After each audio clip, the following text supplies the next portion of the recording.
오늘은 전도서 11번째 시간이고 8장을 나누려고 합니다. 8장의 후반 부분은 지금까지 우리가 같이 나누었던 전도서를 한번 종합하고 정리하는 듯한 내용입니다. 그래서 오늘은 7절부터 17절만 보려고 하는데요. 고대에 쓰여진 이 전도서가 정말 진리다라고 느껴지는 이유는 지금도 고개가 끄덕여지는 진리를 담고 있기 때문입니다. 영원 불변한 진리의 말씀으로 우리에게 허락된 이 오늘이라는 시간을 지혜롭게 살았으면 좋겠습니다. 말씀드린 대로 전도서 말씀을 우리가 공부해 왔고 이게 오늘 본문이 그걸 잘 정리해 준다고 말씀드렸는데요. 크게 세 가지 주제가 있었습니다. 혹시 기억나실지 모르지만 한번 복습을 잠깐 하고 돌아가겠습니다. 3대 주제가 있었습니다. 첫 번째가 뭐냐면 우리 인간의 현실이 어떠냐라고 했을 때 인간은 헤벨과 같은 인생이다. 헤벨 그러면 숨, 안개, 김, 그러니까 헛되다라는 거죠. 그러니까 잠깐 왔다가 없어지고 마는 존재가 있었기나 했나 싶은 존재밖에는 안 되는 것이 인간이다라는 인간의 현실에 대한 이야기가 있었고요. 두 번째, 상대적으로 전도서에서 가장 강력하게 증거하는 내용은 그러기에 하나님을 경외하는 삶을 사는 것이 가장 지혜로운 삶이다 라는 주제가 있었습니다. 그리고 마지막으로 그런 우리같이 있었다가 사라져버리고 마는 그런 있다가 많은 존재가 하나님을 그렇게 경외한다고 살 때 어떻게 살아야 하느냐. 그래서 잠언의 지혜와는 다르게, 규범적인 지혜와는 다르게 우리는 성찰하는 지혜로서 현세주의자가 되어야 한다. 지금 허락된 오늘을 사랑하며 살아야 된다. 그래서 먹고 마시고 수고하는 가운데 함께 즐겁게, 함께 기쁘게 사는 것이 아름다운 삶이다. 이렇게 세 가지 주제를 이야기했는데요. 오늘 본문 말씀에서는 이 세 가지 주제를 6가지 문장으로 다시 재정비를 합니다. 그래서 한번 보여드리면 재밌는 건 이렇게 좀 갑자기 만들어서 이렇게 PPT가 예쁘진 않지만 1, 2, 3, 4, 5, 6이죠. 근데 6번과 1번이 같은 내용입니다. 그러니까 옛날 표현으로 수미쌍관법이라 그래서 처음과 끝이 같은 내용이고요. 인간은 모른다. 몰라서 서슴지 않고 눈속여가며 악을 행한다. 그러니 혹은 그러나 하나님을 경외해야 한다. 왜냐하면 우리가 안다라고 했던 일들은 사실 전혀 모르는 일일 수도 있고 속고 있는 일일 수도 있기 때문이다. 그러니 우리는 단지 그저 오직 오늘을 기쁘게 사는 것이 지혜로운 일이고 함께 먹고 마시고 수고하면서 좋은 사람들과 즐거워하는 것 이상이 없다는 것을 기억하라. 그리고 다시 한번 까먹지 말라고. 인간이 모른다. 인간은 무지하다라는 사실을 잊지 말아라.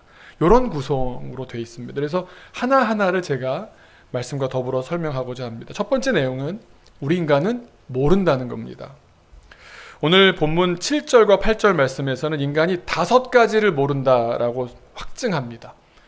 지혜자가 아무리 찾아봐도 인간은 이 5가지는 세상 표현으로 죽었다 깨어나도 모르더라는 겁니다. 근데 사실 보면 이 5가지를 모르면 인간은 아무것도 모르는 것과 다름없습니다. 우리 7절 먼저 한번 읽어볼까요? 한 목소리로요. 시작. 사람이 장래일을 알지 못하나니 장래일을 가르칠 자가 누구이랴.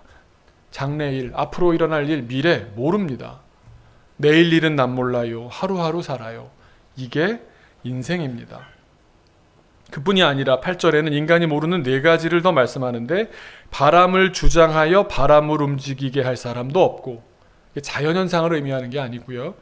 히브리어 원어를 보면 루아흐로 되어 있습니다. 그러니까 하나님께서 사람을 창조하시고 생명을 넣었을 때 그게 루아흐거든요. 그 생명을 아는 사람 없다는 겁니다. 생명 너희들 모른다 이겁니다. 죽는 날을 주장할 사람도 없으며 니네가 언제 죽는지 아느냐? 죽음에 대해서 알아? 모른다는 겁니다. 그 생명도 모르고 죽음도 모르고 또 뭡니까? 전쟁할 때를 모면할 사람도 없으니 전쟁할 때를 알아야 언제 모면하고 이런 생각을 할 텐데 전쟁은 예전으로 보자면 재앙에 가깝습니다. 재앙이 언제 임할지 어떻게 압니까? 예상하고 분석하고 준비하고 한다고 하지만 정보를 모으고 노력을 많이 하지만 전쟁 언제 일어날지 재앙 언제 일어날지 누가 압니까? 지난주에 미국에서는 토네이도가 난리가 났습니다. 근데 저도 처음 본 게요. 재앙 중에 제가 진짜 보다 처음 봤습니다. 왜 그러냐면요. 알칸사라고 하는 미국 남부에 있는 주에서 켄터키 주까지가 어마어마한 거리거든요. 몇천 킬로가 되는데요. 3시간 만에 갔답니다. 그 사람들이 서로 얘기하는 게 왜 미리 준비를 안 했냐라고 얘기를 할 수가 없는 것이 3시간 만에 2천여 킬로를 다 휩쓸어 버린 겁니다. 그 공장에서 일하다가 폭삭 내려앉았습니다. 여러분, 재앙이 언제 올지 압니까? 인간은 모릅니다. 더 심한 재앙이 인간이 잘못한 것으로 인해서 겨울에는 오지 않는 토네이도가 불었다는 건데, 여튼 우리는 알지 못합니다. 이 자연현상을 다 알지 못하기 때문에. 그리고 마지막으로 무엇을 모릅니까? 악이 그의 주민들을 건져낼 수는 없느니라. 뭘 모른다? 악이 무엇인지를 모르니까 심판 어떻게 받을지도 모른다는 겁니다. 완벽하게 들어맞지는 않지만 우리가 흔히 하는 말이 있습니다. 생, 사, 화, 복. 오늘 본문에 복은 나오지 않았지만 우리가 우리의 생사화복을 언제 나고 언제 죽고 언제 복을 받고 언제 재앙이 임하는지를 압니까? 모릅니다. 하나님만 아십니다. 우리는 깜깜하게 모릅니다. 그러니 우리네 인생은 정말 한밤중 칠흑 같은 어둠에 깜깜한 길을 걸어가듯 살아가는 것과 같은 것입니다. 그런데 형국은 그러한데 어떻습니까? 우리는 아는 것을 더 많이 말합니까? 모르는 것을 더 많이 말합니까? 사람끼리 만나면 뭘 더 많이 말합니까? 그런 얘기 있잖아요. 군대 얘기, 남자들 만나면 군대 얘기하고 또 축구 얘기하고 그래. 제일 싫은 얘기가 군대에서 축구한 얘기 듣는 거다. 이런 얘기도 있잖아요. 그게 뭡니까? 해봤더니 좋았던 겁니다. 내가 경험해서 아는데, 나 군대 아는데, 나 축구 아는데, 아는 것만 얘기합니다. 그런데 우리가 아는 것은 모르는 것에 비한다면 매우 적은 분량이다라는 겁니다. 이런 모르는 인간, 무지한 인간의 선택지는 2개밖에 없습니다. 하나는 모르기 때문에 난 몰라. 난 아는 게 너무 적어. 그러니까 어떻게 반응하겠습니까? 하나는 내가 그나마 아는 것이라도 의지해야겠다. 또는 내가 아는 것을 늘려가야겠다. 더 많이 알아야겠어. 그래서 새롭게 더 아는 것을 기반으로 살아가는 아는 것이 힘이다라는 선택지가 하나 있습니다. 그래서 어떤 사람은 알기 위해서 애쓰고 알아서 체득한, 알아서 경험한 그 무언가 그 지식을 가지고 살아갑니다. 이게 잠언적인 지식이라면 지식이겠지요. 하지만 또 다른 하나는 모르기 때문에 모르는 것 역시 인간의 혹은 인생의 한 부분이다라고 받아들이면서 그러면서 사는, 모르는 게 약이다라는 선택지가 있습니다. 아주 극단적으로 나누면 모르는 게 약이다라고 하면서 지식을 거부한다 이런 건 아니지만 크게 나누어 보건대 그렇다는 겁니다. 모른다, 내가 모를 수밖에 없다, 알래야 알 수가 없다라는 것을 받아들인다면 어떻게 살게 되겠습니까? 그 다음은 이렇습니다. 믿으며 살게 됩니다. 누군가 다 알고 계시는 그분을 믿으며 그분께 기대어서 살 수밖에 없게 됩니다. 우리의 선택지는 어디입니까? 1번입니까? 2번입니까? 다들 머리로 아실 겁니다. 성경의 역사나 인류의 역사를 돌아보면 더 많은 다수의 사람들이 알므로써 힘을 갖고자 했다는 사실을 부인할 수가 없습니다. 더 많이 알아서 지식이 힘이니까 그 힘을 가지고 다른 사람들을 또 계몽시켜서 빛을 비춰준다는 뜻 아닙니까? 그러니까 모르는 것은 여전히 많은데 아는 것 조금을 붙잡고 사는 인생입니다. 적게 알고 많이 믿는 것이 상식일진데 인간은 아는 것 붙잡고 삽니다. 그런데 전도사는 그걸 뭐라고 표현합니까? 헛되다, 헤벨이다 라고 말하는 겁니다. 2번째 얘기로 들어가면요, 다시 표로 들어갔다가 그죠?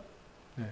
2번째가 뭐였냐면 실상이 이런 형국인데요, 우리는 모르는 것이 훨씬 많고 크고 아는 것은 훨씬 적고 작은데도 내가 아는 것을 애착합니다. 왜 그러겠습니까? 내가 알아냈기 때문에 그랬습니다. 내 행동으로 내가 직접 뭔가 했다는 것에 대한 애착은 훨씬 크지 않습니까? 내가 경험했기 때문에, 내가 궁리에서 알아냈기 때문에 그게 크다 보면 어떻게 되느냐 하면 그게 전부인 것처럼 느껴집니다. 다 안다고 생각이 들면 사람이 어떻게 변하는지 아십니까? 서슴지 않습니다. 대담해집니다. 대담할 뿐만 아니라 교묘한 속임수를 쓰면서도 눈썹 하나 까딱하지 않습니다. 이게 대범한 건가요? 호탕한 건가요? 9절 말씀을 한번 같이 읽겠습니다. 9절입니다. 시작. 내가 이 모든 것들을 보고 해 아래에서 행하는 모든 일을 마음에 두고 살핀즉 사람이 사람을 주장하여 해롭게 하는 때가 있도다. 사람을 속이고 사람을 이용하는 겁니다.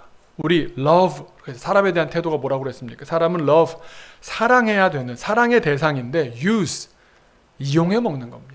use는 things라 그러죠. 물건들을 이용하는 거고 주어진 물질들, 재물들은 쓰는 거고 사람을 유수해서는 안 되는데 사람이 잘못되면 이렇게 된다는 겁니다.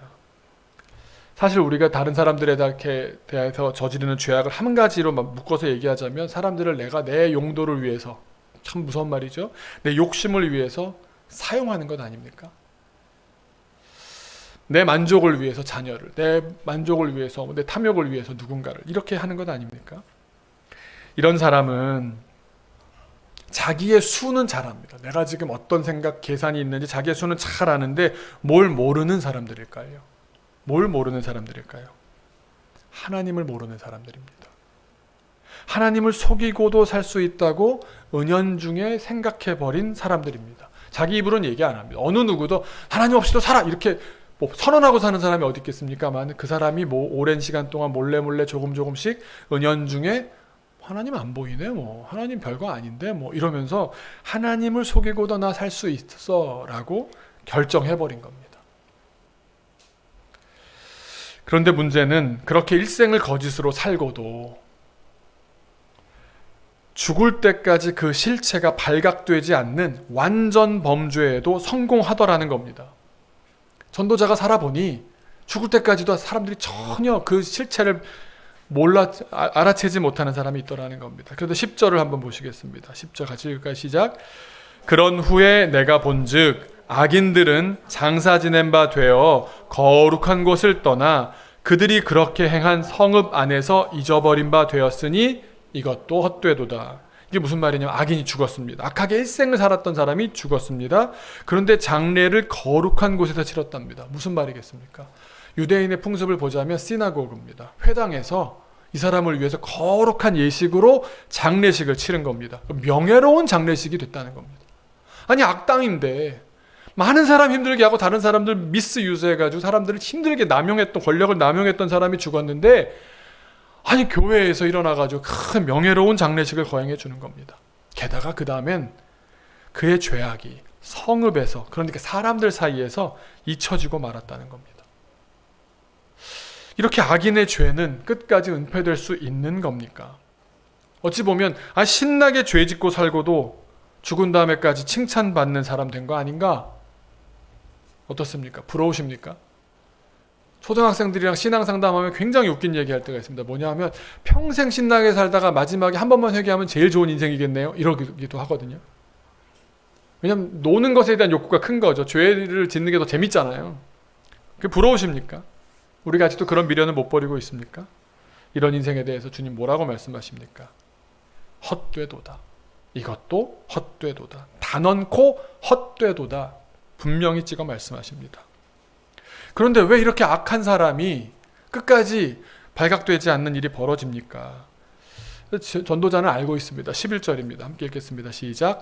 악한 일에 관한 징벌이 속히 실행되지 아니하므로 인생들이 악을 행하는 데에 마음이 담대하도다. 하나님께서 얼마나 엄위하신지를 알아차리도록 징벌을 좀 바로 제깍 내리셔야 할 것 같은데 하나님은 그렇게 하시지 않는 겁니다. 그러다 보니까 참 표현이 무섭지 않습니까? 악을 행하는 데 사람들이 마음이 담대해져 버렸답니다. 악한 일에 용감해진 겁니다. 이런 사람들에겐 하나님이 안 계시는 겁니다. 그래서 12절 상반절에서 이렇게 단언합니다. 죄인은 100번이나 악을 행하고도 장수하던데요. 이런 질문이 나오는 겁니다. 여러분, 뭘 모르는 분들이 꼭 들어야 하는 말이 있습니다. 많이 들어보셨던 표현일 텐데요. 무식하면 용감하다라는 말이 있습니다. 지금 행동하는 것이 사실은 뭘 몰라서 무식해서 그러는 것일 때가 얼마나 많은지 모릅니다. 뭘 모르는 걸까요? 하나님 계신지를 모르는 겁니다. 하나님이 다스리시는 줄을 모르는 겁니다. 칠흑같이 깜깜한 밤길인데 열심히 뛰어면 돼. 용감하게 뛰어나가면 괜찮을 거라고 뛰어나갑니다. 다들 예상하시겠지만 10중 8구 넘어지지 않겠습니까? 그래놓고선 한 번, 두 번 성공하면 내가 경험했다라고 생각하는 겁니다. 요행의 운명을 맡기렵니까? 그렇게 자기식대로 인생이 한 번, 두 번 사라지니까 마음이 담대해져 가는 겁니다. 죄인들이 나쁜 짓 하고도 평안하게 사는 모습을 보면서 어떤 생각이 드십니까? 나 역시 하나님이 안 계시는구나. 그런 생각 드십니까? 우리는 하나님께서 우리를 기다리고 계신다는 사실을 잊어서는 안 됩니다. 안하무인이라는 말이 있습니다. 그런데 세상 사람들은 사람만 업신여기는 것이 아니라 안하무신입니다. 하나님도 업신여기며 삽니다. 아무런 자기가 주인이기 때문에 하나님도 다른 사람도 내 인생에 이래라 저래라 말할 수 없는 겁니다. 그렇기 때문에 지혜자는 이렇게 말하는 겁니다. 우리가 세 번째로 하나님을 경외하며 살아야 한다. 12절 하반절로 13절 이렇게 말씀합니다. 또한 내가 아노니 내가 아는 것이 무엇이냐면 하나님을 경외하여 그를 경외하는 자들은 잘 될 것이요. 궁극적인 승리를 말합니다. 그러면 13절 악인은 잘 되지 못하며 장수하지 못하고 그날이 무엇과 같다고요? 그림자와 같으리니 이는 하나님을 경외하지 아니함이니라. 악인의 날이 그림자 같다라는 말이 무슨 말이겠습니까? 그림자는 본체와 아웃라인은 비슷하고 닮았습니다. 그런데 실체가 아니라 허상입니다. 자기 자신으로는 존재하지 못한 채 빛이신 하나님 덕분에 그나마 외곽선이라도 드러나는 그런 허상에 불과한데도 그걸 보면서 사람들은 잘 되는 것 같다라고 생각하는 겁니다. 100번 나쁜 짓 하고도 저렇게 잘 살던데요. 악인은 그저 진리가 존재할 때까지 진리의 빛에 기대어 잠시 존재하지만 스스로는 살지 못하는 존재입니다. 우리는 그림자 없는 사람이 됩니다. 하나님 나라에 들어간다는 것은 우리가 그림자 없는 사람이 된다는 말씀 하시지 않습니까? 그것은 하나님과 함께 그렇게 온전한 삶을 살게 된다는 말씀입니다. 그러나 악인은 단언컨대 결국 종국에는 잘 되지 못한다라고 말씀하십니다.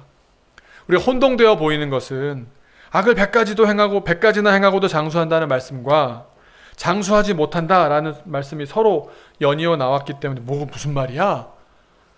헷갈릴 수도 있겠지만 누가 말하느냐가 다릅니다. 세상에서 빠져서 살아가는 사람의 눈엔 악을 실컷 저지르고도 잘만 살더만 이렇게 느껴지지만 지혜자의 눈엔 그의 대단한 위상은 허상일 뿐인 겁니다.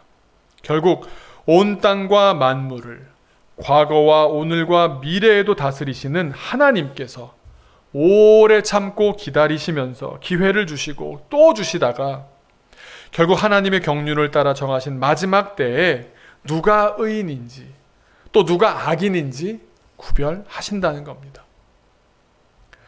그리고 의인은 하나님께서 인정하시고 하나님께서 책임지십니다. 마찬가지로 악인은 결코 잘 될 수가 없다고 말씀하십니다. 그리고 그의 날은 허상으로 그림자와 같은 시간으로 가득하다가 진리의 빛이 꺼질 때, 이 세상에서 진리의 빛을 거두실 때에 존재가 있었나 싶을 정도로 의미 없이 사라져버리고 만다는 말씀입니다. 그래서 저는 이것을 착시현상이라고 말씀드리고 싶습니다. 착시현상. 우리가 왜 이렇게 착시현상이 일어나느냐? 우리가 안다라고 판단하는 그 판단이 너무 틀린 걸 보고도 안다라고 생각하는 경우가 많다는 겁니다. 14절을 한번 읽어보겠습니다. 시작. 세상에서 행해지는 헛된 일이 있나니 곧 악인들의 행위에 따라 벌을 받는 의인들도 있고 의인들의 행위에 따라 상을 받는 악인들도 있다는 것이라. 내가 이르노니 이것도 헛되도다. 아니, 악인들이 행위에 따라 벌을 받아야 되는데 악인들이 행위한 것 때문에 의인이 벌을 받았어요. 여러분 이런 경우 많이 보지 않습니까? 많이 보지 않습니다. 나쁜 놈들 때문에 착한 사람이 피해를 보는 경우 얼마든지 있지 않습니까? 그런가 하면 의인들이 참 공들여서 귀하게 만들어 놓는 것을 가지고 누가 똑 따먹는 그런 악인들이 얼마나 많은지 모릅니다. 제일 대표적인 예가 독립유공자 자녀들은 어떻고 친일파 자손들은 어떻고 여러분 보시면 어떻습니까? 이게 세상이 잘못된 세상 아니야? 나라가 잘못된 거 아니야? 그런 생각 들지 않습니까? 우리가 사는 세상이 다 그렇습니다. 그게 잘됐다는 얘기가 아니라 그게 그렇게 꼬여서 사는 겁니다. 그러니 이 세상과 이 세상 사람들의 평가와 기준으로 그것을 기대하면서 그들의 충고를 따라서 살겠습니까? 하나님 앞에 살아야 하지 않겠습니까? 어떻게 하나님의 사람들이 세상의 기준도 못 지키면서 하나님의 기준을 따른다고 하겠습니까? 우리는 당연히 하나님의 기준으로 살면 손해봅니다. 그게 정상입니다. 피해 입는 게 정상입니다. 주일에 쉬는데 단순 계산으로 일주일에 7일 일하는 사람보다 돈 덜 버는 거 아닙니까? 일요일이라고 해서 열어가지고 그날도 일해야 돈 더 버는 거지 않습니까? 7분의 1 더 벌 것 아닙니까?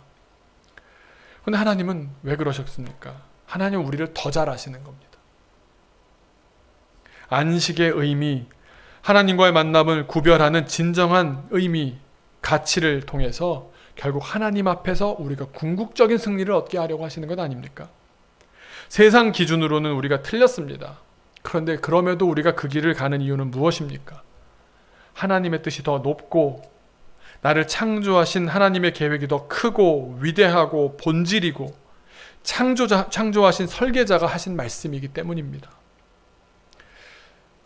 다른 이유에서 했던 말이지만 저는 이 말이 참 좋습니다. 오바마 대통령 와이프 되는 미셸 오바마가 인종주의자들 이런 말도 안 되는 그런 쓰레기 같은 말을 하는 사람들 앞에 가서 그대로 대화하는 게 대화가 안 되잖아요. 그러니까 이렇게 말합니다.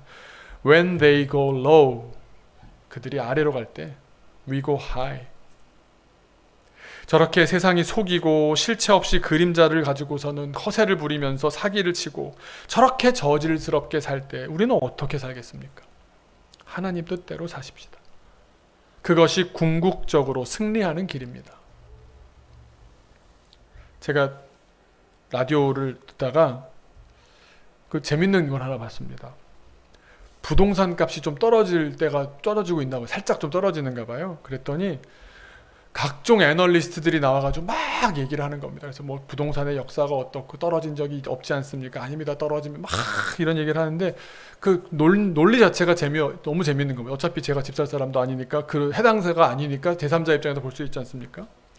그런데 막 사람들이 집에 대한 욕구와 이런 걸 막 얘기하는데 전문가 한 분이 사회자님 이건 잘못 보셨습니다. 딱 집어주는데 맞네 라고 했던 게 하나 있습니다. 뭐냐면 부동산 문제를, 그 애널리스트의 말입니다. 부동산 문제를 더 좋은 집에 살겠다는 소박한 욕망으로 이해해서는 안 읽힙니다. 그러니까 좋은 말을 많이 똘똘한 한 채라는 등 굉장히 좋은 그냥 디센트한 소박한 자기 집을 가지고 사는 사람들의 서민의 꿈을 왜 막느냐 이러고 있지만 다 거짓말이라는 거예요. 다 거짓말이래요. 그러면서 이분이 이럽니다. 돈을 더 쉽게 한탕에 벌겠다는 욕망으로 이해해야 읽힙니다. 집은 더 이상 그 속에 들어가 살아가며 관계 맺는 따뜻한 보금자리로 읽어서는 안 되고 그저 돈을 벌어들이는 굉장히 빠르고 효율적인 수단으로 읽어야 대한민국 부동산 시장을 읽을 수가 있다는 말입니다. 소박한 욕망? 그건 귀여운 거더라고요. 집 한 채 있으면 참 애들이랑 같이 재밌게 즐겁게 살고 있어요. 이건 너무 신앙적인 얘기더라고요. 그것도 내놔서 바치고 이럴 필요가 전혀 없고 여기 세상에 비하면 이런 소박한 욕망은 정말 귀여운 일이더라고요. 더 큰 욕망으로 광풍처럼 자기를 몰아가는 사람들입니다. 그러고 보면 돈은 물론 돈이 되는 건 모두 다 인간적인 삶을 위한 수단이 아니라 그 자체가 목적이 되어버렸습니다. 집도 인생도 모두 돈벌이를 위한 수단이 되어버린 셈입니다. 그러기에 우리는 다시 전도서에 아주 소박하고도 평범하면서도 매우 현실적인 대안에 직면하게 됩니다. 15절입니다. 여러분 잘 알고 아주 익숙한 전도서 계속 공부하면서 계속 마주쳤던 문장인데 조금씩 다르니까 또 새롭게 다가오지 않습니까? 15절 함께 읽겠습니다. 이에 내가 희락을 찬양하노니 이는 사람이 먹고 마시고 즐거워하는 것보다 더 나은 것이 해 아래에는 없음이라. 하나님이 사람을 해 아래에서 살게 하신 날 동안 수고하는 일 중에 그러한 일이 그와 함께 있을 것이니라.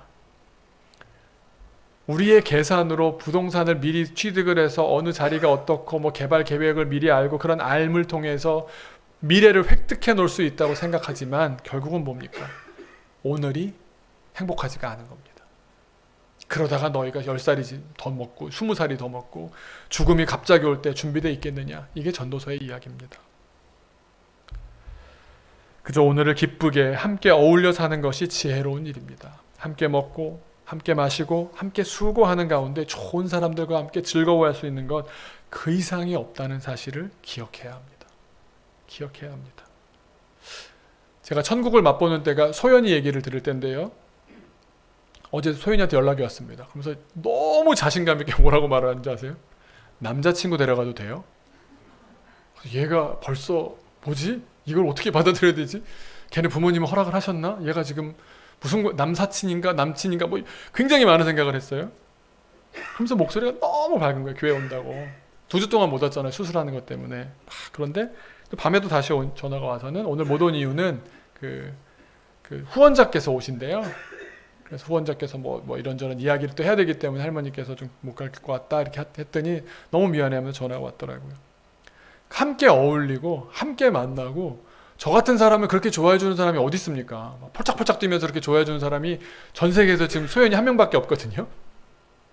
여러분 있으십니까? 고개를 끄덕이는 분을 한 분을 제가 봤습니다. 지금 대단하십니다. 그냥 저를 그렇게 좋아해 줘요. 걔 입장에서 보면 참 전도서적으로 살아가고 있는 거예요. 오늘 만나서 행복하고, 오늘 예배하니까 좋고, 오늘 같이 먹으니까 좋고, 오늘 김밥 뭐 떨어져서 앉아서 먹지만 누군가가 나를 위해서 만들어줘. 김밥을 먹으면서 행복한 겁니다. 근데 그 이상이 있을 것이라고, 그 더 큰 좋은 엄청난 위대한 무언가를 내가 지금 준비해서 만들 것이라고 하면서 오히려 내가 죽어가고 있는 건 아닌지 돌아보라는 말씀입니다. 지금 함께 계신 분과의 관계가 결국 천국인 줄로 믿습니다. 이렇게 우리가 계속 익히 들어왔던 전도서의 결론을 도출한 뒤에 다시 한번 이제 주지시키기 위해서 6번째로 처음 잘못 꿰었던 단추를 다시 채우기 위해서 처음으로 돌아갑니다. 우리가 여기까지 돌아온 이유가 무엇이었습니까? 왜 그렇게 빗나갔냐 하면, 사람들이 헤벨인데, 모르는 게 정상인 사람인데, 우리는 무지한 인간인데 어떤 선택을 했던 겁니까? 모르니까 믿는다라는 선택을 한 것이 아니라 어떻게든 알고자 하면서 내 힘을 키워서, 지식은 힘이니까 힘을 키워서 내 힘으로 살겠다라고 하는, 힘을 의지하는 길로 갔던 겁니다. 내가 모르니까 주님을 믿고 가야겠다라는 길이 아니라, 내가 알아야겠어, 아는 것을 힘으로 해가지고 내가 아는 경험, 내가 또 추구했던 그런 지식, 그걸 가지고 내가 한번 힘을 가지고 살아보겠어. 그 힘으로 갔기 때문에 돌아서 다시 여기로 온 겁니다. 그러면서 과연 너희들이 알 수 있느냐? 그렇지 않다라는 걸 다시 한번 말씀해 주는 겁니다. 우리 16절 한 목소리로 읽겠습니다. 내가 마음을 다하여 지혜를 알고자 하며 세상에서 행해지는 일을 보았는데 밤낮으로 자지 못하는 자도 있도다. 밤샌다고 알 것 같으냐? 모른다, 이 말입니다. 17절도 같이 한번 보겠습니다. 또 내가 하나님의 모든 행사를 살펴보니 해 아래에서 행해지는 일을 사람이 능히 알아낼 수 없도다. 사람이 아무리 애써 알아보려고 할지라도 능히 알지 못하나니, 비록 지혜자가 아노라 할지라도 능히 알아내지 못하리로다. 지혜자마저도 모른답니다. 물론 지혜자가 모르니까 나도 모르겠지 이러라고 하는 말은 아니겠지만, 세상을 살아온 많은 선현들께서, 믿음의 선진들께서 알아보려고 한 그 모든 과정에 알았다고 말한 사람이 한 명이나 있느냐? 그럼 우리가 어느 정도는 배워야 될 것 아닙니까? 또 알고자 하는 방향으로 간다면 과거로부터 아무것도 배우지 못하는 사람이 되는 것 아닙니까? 그러니 어떻게 사시겠습니까? 다 알아야 직성이 풀리겠다 하면서 그 조금 더 알고 아는 것을 힘으로 만들어서 내가 휘둘러야지 내 손에 그 그립감을 가지고 사시겠습니까? 아니면 주님, 나는 모르는 존재입니다. 창조주 전능자이신 하나님을 믿겠습니다. 주님께 맡깁니다. 하며 사시겠습니까? 이 기로에 우리를 오늘도 세워놓으시는 줄로 믿습니다. 알고 싶습니다. 저도 오미크론 알고 싶고요. 코로나 알고 싶고요. 어떻게 살아야 되는지 알고 싶고요. 근데 목사로 살 수 있는 말은 모릅니다. 그래서 목사가 하는 게 뭐겠습니까? 저희는 함께 먹고 함께 마시고 함께 즐거워하고, 아까 희락을 찬양하노니 그러지 않습니까? 희락을. 함께 있는 것의 그 작은 기쁨들이 우리의 오늘을 만들 뿐만 아니라 우리의 미래를 만드는 줄로 믿습니다. 잠시 기도하겠습니다.